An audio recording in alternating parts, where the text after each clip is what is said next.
There's one positive story that I want to focus on tonight on the news today at 9. It's the story of a lady called Beno.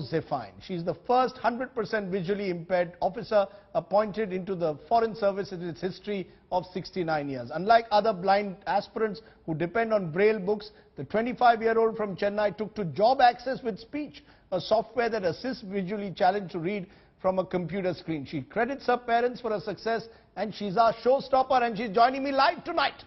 Beno, appreciate your joining us, and I want to say, amidst all the negative news, what a wonderful story. How do you feel today, having become the first woman, the first person visually impaired to have become an IFS officer? Tell us the feeling today for you. You're smiling. That's great. Good evening, sir. I feel great.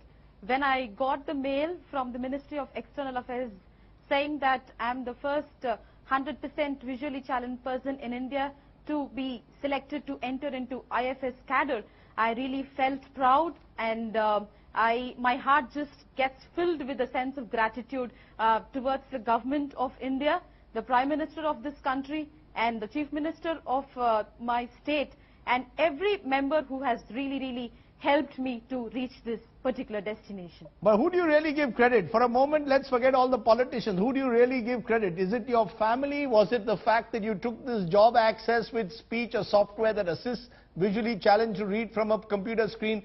What was for you the turning point that enabled you to scale this mountain peak? Sir, right from my childhood, at least from my 11th and 12th standard, I just say I might not have vision, but I have a vision to become a civil servant.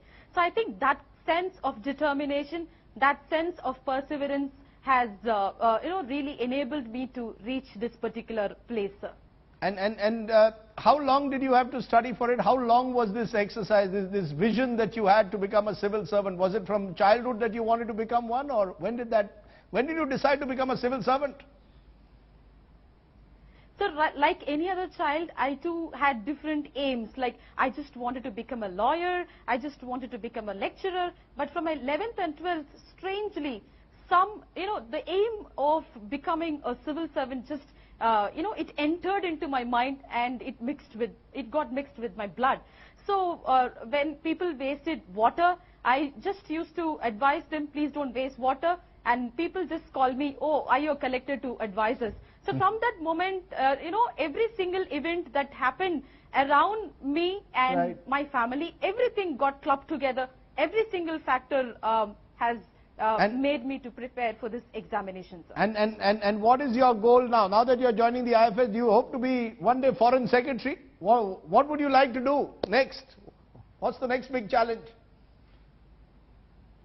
Sir, I am just 25 years old.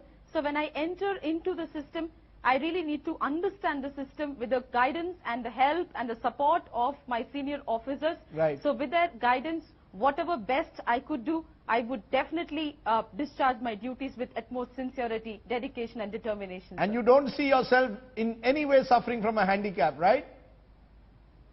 Yes, sir. Sir, Helen Keller once said, I cannot do everything, but I can do something. I will not refuse to do that I can do.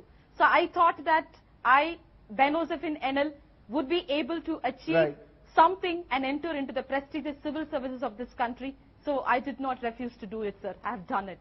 You've done it. You've conquered a peak. We are very proud of you.